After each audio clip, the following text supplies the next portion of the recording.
Hi, I'm Gwen Schoen, food writer at the Sacramento Bee, and today in the kitchen we're going to be making dark caramel fleur de sel truffles for Valentine's Day. We're going to start with making the filling, which is done by combining a melted chocolate, and we're going to use bittersweet chocolate today, but you could use semi-sweet.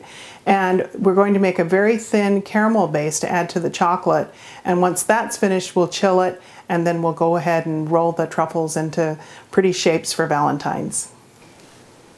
Start by placing chunks of semi-sweet or bittersweet chocolate in a metal bowl over simmering water. And when you put your pan over the water, you want to make sure that it's not resting in the water, otherwise the chocolate will scorch.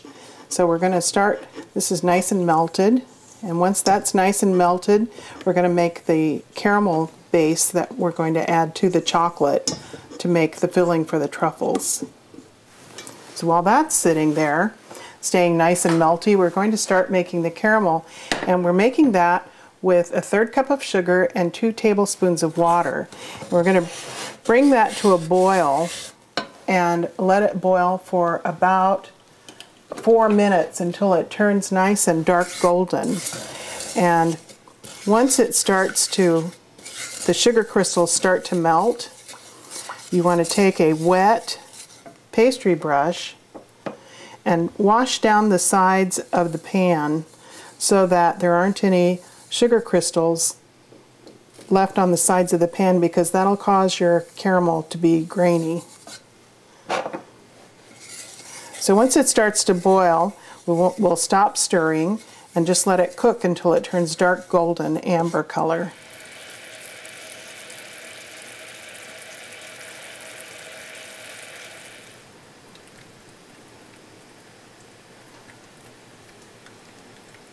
Now you can see this has turned a nice golden amber color.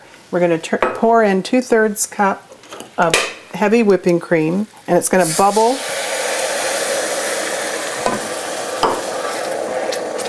And it'll steam quite a bit.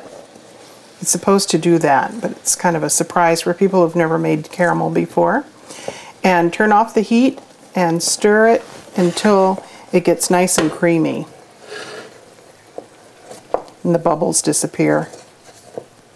Now we've got a beautiful caramel color, and it's very thin. This is a thin caramel, but what we're going to do is add it to the melted chocolate and keep stirring until it gets all nicely blended in and gets very creamy. Then all we have to do is refrigerate it until it sets up nice and firm, and we'll have the centers all made for the truffles.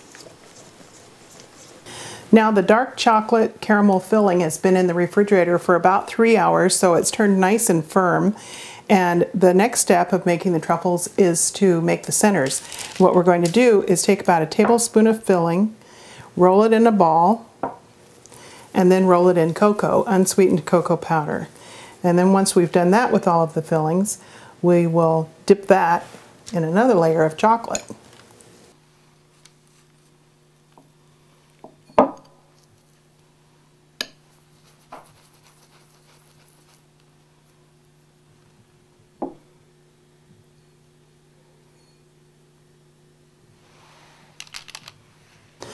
So we chilled the cocoa-covered balls of filling in the refrigerator for several hours until they were nice and cold.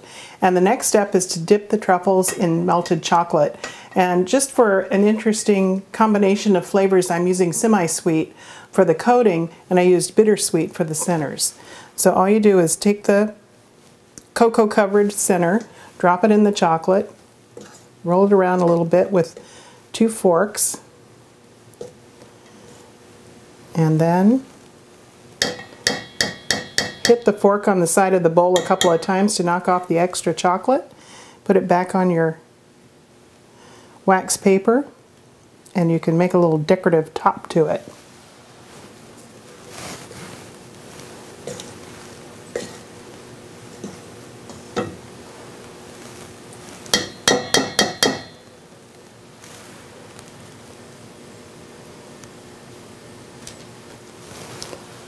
Then after you've dipped a few of your chocolates while they're still pretty wet, sprinkle a little bit of coarse ground sea salt on the top, and that's what makes them Fleur de Sel chocolate truffles. After dipping the truffles in the melted chocolate, put the plate in the refrigerator and let them sit in there and chill until they get nice and firm, and then you can put them into little decorative paper cups and they're ready to serve. Or you can put them in fun little Valentine boxes and give them away as Valentine gifts.